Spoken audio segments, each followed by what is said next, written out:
மாலை வணக்கம் மக்களே. எறா குழம்புக்காக ரெசிபி ரெடி பண்ணியிருக்கேன். ஸோ ஒரு பேனில் வந்து ஒரு 2 கரண்டி எண்ணெய் ஊற்றிருக்கேன். கடுகு கொஞ்சம், சோம்பு கொஞ்சம் போட்டிருக்கேன். நெக்ஸ்ட்டு வந்து இஞ்சி பூண்டு பேஸ்ட்டு, அதுக்கப்புறம் வந்து ஒரு 2 பச்சை மிளகாய் வந்து கீரி போட்டிருக்கேன். ஸோ அதுக்கடுத்து வந்து கருவேப்பிலை, கொத்தமல்லி, நெக்ஸ்ட்டு வந்து வெங்காயம் ஒரு 4 மீடியம் சைஸ் வெங்காயம் வந்து சிறுசாக கட் பண்ணி வச்சுருக்கேன். ஸோ இதுக்கு நடுவில் வந்து 2 தேங்காய் மீடியம் சைஸ் 2 தக்காளி மீடியம் சைஸ் தக்காளி நல்லா அரைச்சி வச்சுருக்கேன். இது ஒரு 3 பெத்த தேங்காய், ஒரு 5-6 பல் வந்து முந்திரி, சோம்பு. ஸோ இது போட்டு அரைச்சி வச்சுருக்கேன். எறா வந்து ஒரு 2 கைப்பிடி எறா. இதுக்கு வந்து முருங்கைக்காய் குழம்புக்கு இதில் ஆட் பண்ணிக்கணும். வெங்காயம் நல்லா வதங்கிடுச்சு. ஸோ தக்காளி ஆட் பண்ணிக்கலாம்.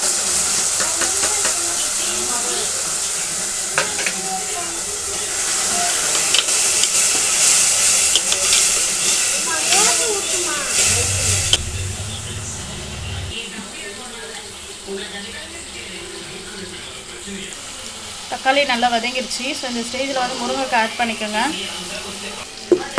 முருங்கைக்காய் ஆட் பண்ணிவிட்டு தேங்காய் அரைச்சி வச்சுருக்கேன் இல்லையா, ஸோ இதையும் போட்டு நல்லா கொஞ்சம் வதக்கிக்கணும்.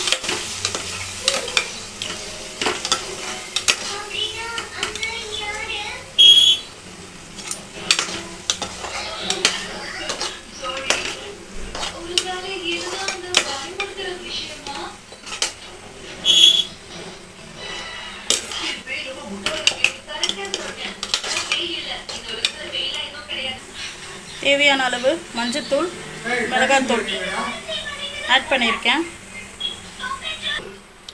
குழம்பு பாருங்கள் நல்லா கலர்ஃபுல்லாக இருக்குது. குழம்பு கொதிக்கட்டும்.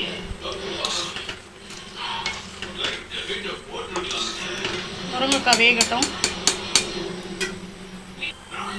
இங்கே பாருங்கள் மக்களே, நல்லா குழம்பு கொதிச்சிருச்சு.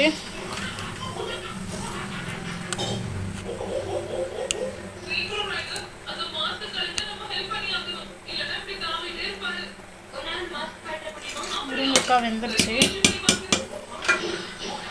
ஸோ இந்த ஸ்டேஜில் வந்து எறா ஆட் பண்ணிக்கோங்க. நான் எப்போவுமே லாஸ்ட்டில் தான் போடுவேன், ஏன்னா அதோட சாஃப்ட்னஸ் வந்து போயிடும், ரப்பர் மாதிரி ஆகிடும் முதல்லையே போட்டு வேக வச்சிட்டோம் அப்படின்னா.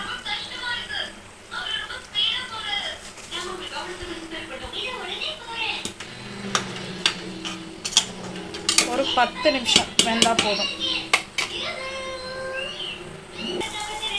குழம்பு நல்லா கொதிச்சிச்சு மக்களே. ஸோ இந்த ஸ்டேஜில் இறக்கிட வேண்டியது தான். நீங்களும் ட்ரை பண்ணி பாருங்கள், நல்லாயிருக்கும் எறா குழம்பு. வீடியோ பிடிச்சிருந்ததுன்னா லைக் பண்ணுங்கள், ஷேர் பண்ணுங்கள், சப்ஸ்கிரைப் பண்ணுங்கள். பாய் மக்களே.